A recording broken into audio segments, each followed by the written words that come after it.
hello' friends 2025 বৰ্ষৰ কাৰণে ভাল খবৰ আপোনালোকৰ বাবে ইয়াত আপোনালোকে চাব পাৰিছে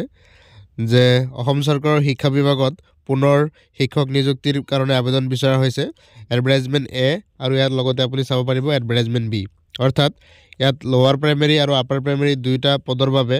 আবেদন বিচৰা হৈছে এলপি সেকশনত আছে আপোনাৰ 2900টা পোষ্ট আৰু আপাৰ প্ৰাইমেৰী সেকশনত আছে 1006টা অৰ্থাৎ 1600 পদ তো ইয়াত আবেদন কৰিবৰ বাবে আপোনালোকৰ কি কি যোগ্যতা থাকিব লাগিব আৰু আপোনালোকে কেনেকৈ আবেদন কৰিব লাগিব ইয়াৰ আবেদন প্ৰক্ৰিয়া কেতিয়াৰ পৰা আৰম্ভ হ'ব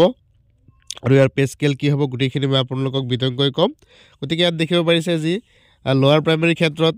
আপোনালোকে আবেদন কৰিব ইয়াৰ যি অফিচিয়েল ৱেবছাইট হেয়া হৈছে www.assam.gov.in ইয়াত আপোনালোকে যাব লাগিব আৰু ইয়াত আপোনালোকে আবেদন কৰিবলৈ হ'লে প্ৰথমতে আপোনালোকৰ আসাম টেট অথবা সেন্ট্ৰেল টেট লোৱাৰ প্ৰাইমেৰী ক্ষেত্ৰত আপোনালোকে পাছ কৰা হ'ব লাগিব আৰু আপোনালোকৰ আসাম টেট আৰু সিটেটৰ যি ল্যাঙ্গুৱেজ 1 আৰু ল্যাঙ্গুৱেজ 2 যিকোনো এটা আপোনালোকৰ যি মিডিয়াম অফ ইনষ্ট্ৰাকচন আছে স্কুলৰ সেই ক্ষেত্ৰত আপোনালোকে মেথছ হ'ব লাগিব আৰু প্ৰত্যেক জিলা আৰু ক্যাটাগৰীৰ কাৰণে ইয়াৰ মেৰিট লিষ্ট যোনটো ওলাব হেয়া পৃথক পৃথক হ'ব আৰু ইয়াত আবেদন কৰিবৰ বাবে আপোনাৰ মিনিমাম বয়স 18 বছৰ হ'ব লাগিব আৰু ওপৰত 40 বছৰ হ'ব পাৰিব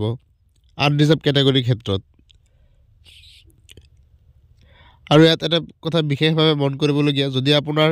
দুটা ল'ৰা ছোৱালীতকৈ বেছি জীৱিত ল'ৰা ছোৱালী আছে তেতিয়াহ'লে আপুনি ইয়াত আবেদন কৰিব নোৱাৰিব 2021 চনৰ পিছৰ পৰাহে এটো লাগু হৈছিল যে স্মল ফেমিলি নৰ্মছ এটা গাইডলাইন ওলাইছিল হেমতে আৰু আপোনালোকে অনলাইন আবেদন কৰাৰ সময়ত এটা ডিক্লেৰেশ্যন আপলোড কৰিব লাগিব আৰু ইয়াৰ বাবে যি অনলাইন আবেদন প্ৰক্ৰিয়া হে আৰম্ভ হ'ব 15 ফেব্ৰুৱাৰী 2025 ৰাতিপুৱা 10 বজাৰ পৰা আৰু হেয়া সমাপ্ত হ'ব 31 মাৰ্চ 2025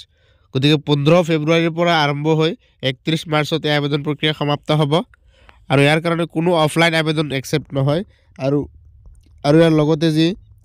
আপাৰ প্ৰাইমেৰী সেকশন আছে হেয়াৰ ক্ষেত্ৰতে আপুনি দেখিব পাৰিছে 15 ফেব্ৰুৱাৰীৰ পৰা 31 মাৰ্চ 2025 লৈ এয়া আবেদন গ্ৰহণ কৰা হ'ব আৰু ইয়াৰ কাৰণে এজেন্সিয়েল কোৱালিফিকেশন আপোনালোকে চাব পাৰিছে লোৱাৰ প্ৰাইমেৰী ক্ষেত্ৰত আপোনালোকে হায়াৰ সেকেন্ডাৰী পাছ হ'ব লাগিব ইয়াৰ লগতে আপোনালোকৰ ডিএলএড থাকিব লাগিব 2 ইয়াৰ্ছৰ